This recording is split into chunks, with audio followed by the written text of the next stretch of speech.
Hello everyone, Sanbonani, Dumelang.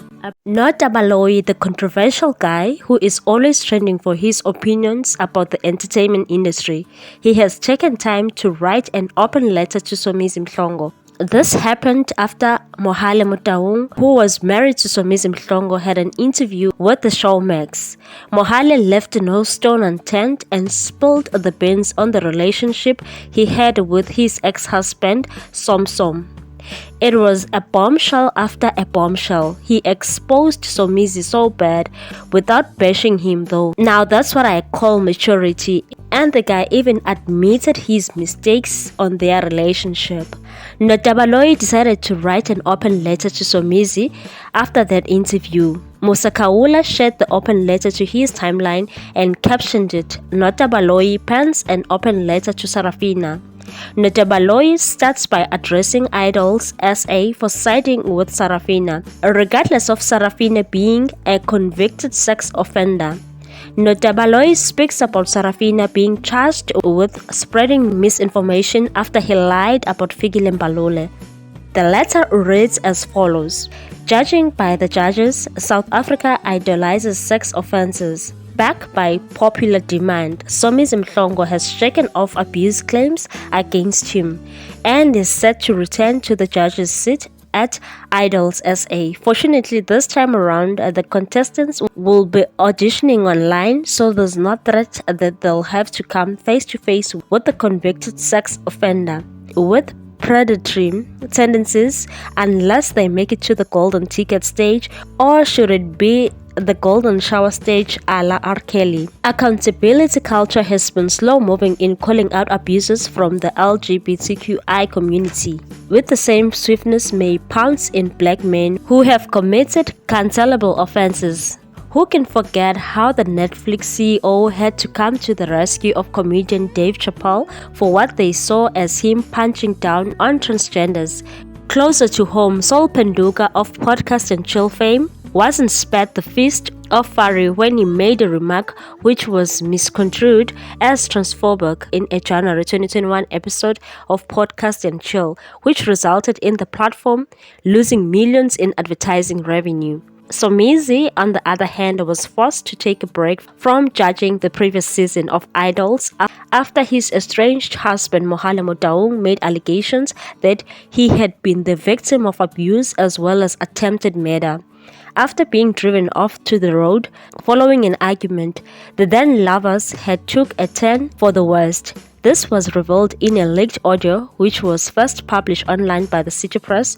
To the horror and outrage of South Africans, Somkaka got ahead of the story and took it to social media to release a statement denying the allegations as well as stepping away from not only his Metro FM mid-morning show but Idols judging panel as well. With his Metro FM contract being terminated and uncertainty around public calls for him to return to SA yielding results, it seemed that Somizi was down, out and back to his first love, dance. It appears that his return to choreography was short-lived and he's back to slaying after landing a new TV show on Mojo Love as well as returning to judge Idols SA. Joined by Boomshaka's Thembi Siete and the class of choirs champion JR, who will be replacing former judges Onatinkai and Randall Abrahams. Somizi has proven himself uncancelable even with the newly gazetted law that will see his name on the to-be-published National Sex Offenders list, which will be included non-child sex offenders for the first time. Mnet and the producers of Idol SA are standing by their man in spite of this much, like Spotify stood by Joe Rogan after a video montage of him using the N-word surfaced online after Neil Young and his longtime collaboration Johnny Mitchell both purpled their catalogs from the streaming platform in response to a petition from the scientific community calling to Spotify to remove episodes of his podcast, which was spreading. In South Africa, the publishing or dissemination of facts and misinformation is a criminal offense, and so is hate speech, of which is what Joe Rogan is admittedly found guilty of both.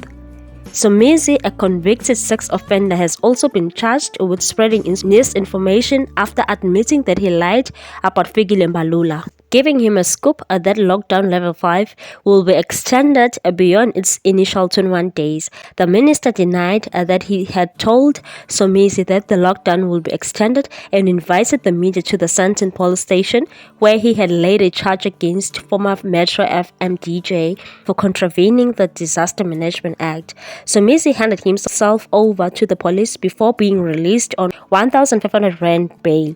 The lockdown was subsequently extended and the case has since been postponed multiple times after originally being postponed for further investigation. It appears the investigation has been suspended and case has been dropped. Let's hope no one sings Adele Easy on Me in this season's audition, because some gaga will turn straight if there's any sincerity to the threat made in an interview with 947's Anelem Doda, where he and JR were asked about what they are not looking forward to hearing from this year's contestants.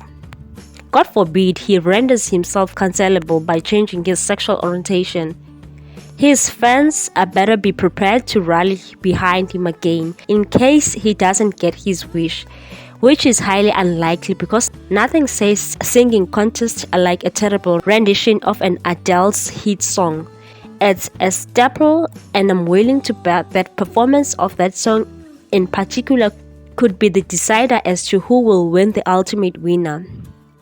So all in all, Nota Baloyi wants Somizi to be cancelled, and I totally get him. There are so many celebrities that were cancelled, but Somizi always wins. Why? Like, why though? Look at the painful story of Katlego Mabo.